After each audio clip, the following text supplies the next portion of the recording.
defensive sets. They want to turn it around. Yeah, they need a basket just to regain some momentum here, Kevin. Nets passing it around. Holloway with a pass to Christopher. And again, it's the Nets missing. And back to Coach Jason Kidd Clark, a rookie at the coaching profession, but one of the most intelligent, respected point guards over his 19 years in the NBA. Yeah, always respected as a leader, and his basketball IQ off the chart. So I think he's one of the few guys that could go right from playing to being a successful head coach. He is so creative. Yeah, that's what I love about watching him. As good as anybody in the league at breaking down a defender one-on-one. And what amazing skills he has as a distributor, too, Steve. He doesn't just pass the ball effectively. He does it in spectacular fashion, too. I think it's fair to say that the top of the Eastern Conference has been getting tougher over the last few seasons. Unfortunately for the Sixers, they've headed the other direction. They've been going south, and part of why they were on the outside of the playoffs looking in. Kirkland, defended by Allen. Passes to Underwood. Here's Dawson. 5 on the clock. And back to what you were saying, Clark, about Philadelphia going through a lot of roster changes last year. You're right. In a season where a lot of other teams in the East put it all together. Steve, bad timing for Philadelphia. Yeah, bad timing. Roster changes and injuries, of course. I mean, the big trade for Bynum looked like it was going to be something that could help them get to the top of the East, but Bynum never played a single game for them. So it's understandable why Philadelphia struggled. Now here's Frazier. After the miss from Ramsey. Here's Dawson. Brooklyn with the rebound. Webster's got his third rebound tonight. Allen passes to Holloway. And some very quick points for him on that possession. Just over 2.5 minutes played here so far in the first quarter. Kirkland defended by Allen. They set the screen. Pass to Campbell. There's the feed to Frazier. The pass to Campbell. Lets it fly. A nice shot by Frazier. Frazier's got his first basket of the night. Guys, you know, you're not going to hit that shot too often. That's high risk. Here's Christopher. That shot is off. Great D that time from Underwood.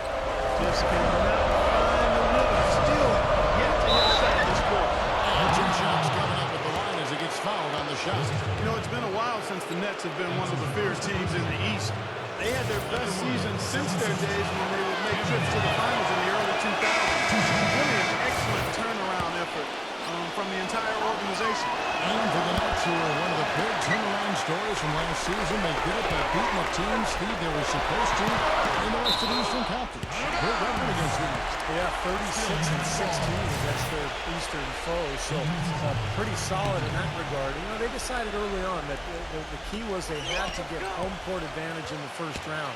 And they set their goal and they hit it. Unfortunately, they got knocked off by Chicago in that first round.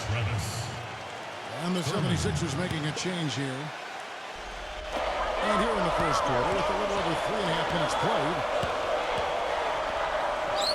Allen passes to Hughes. 6 on the shot clock. Count the Bahamas. And Philadelphia has possession.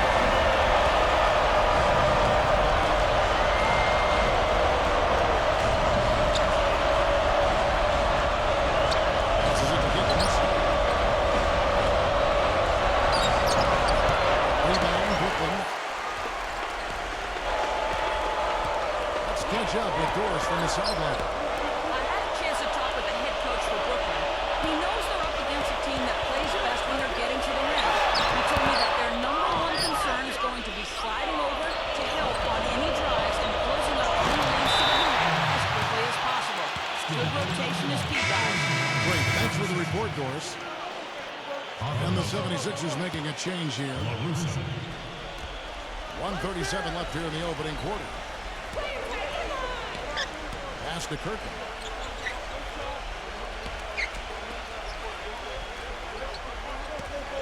Six to shoot. Shoots. Offensive rebound. Pavic. Caruso.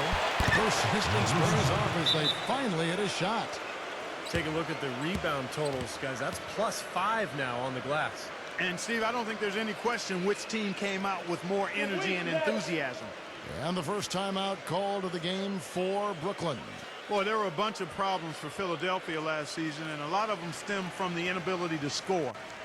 Problems on offense typically make it harder for you to defend effectively, but also make it tougher for you on the road, too.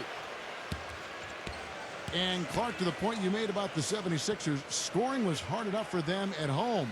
But with 20,000 people booing you and playing on foreign rims, Steve, it got that much tougher for him away from Philadelphia. Well, let's be honest, Kevin. The whole season went down the drain with Andrew Bynum.